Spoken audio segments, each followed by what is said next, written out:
बिस्मिल्लाहिर्रहमानिर्रहीम। अस्सलाम वालेकुम नाज़रीन, आप देख रहे हैं सरेआम न्यूज़। खबर शामिल करते हैं गुजरात से।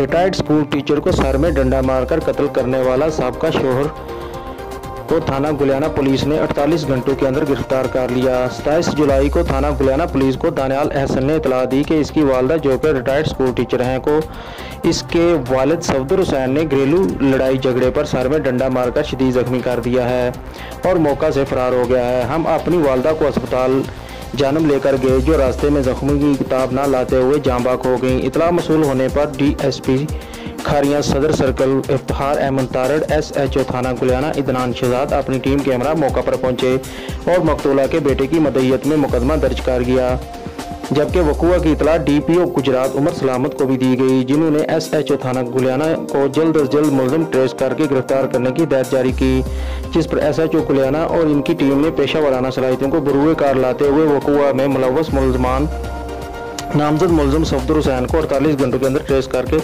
गिरफ्तार कर लिया, जिसकी मज़ीद तफ्तीश जारी है।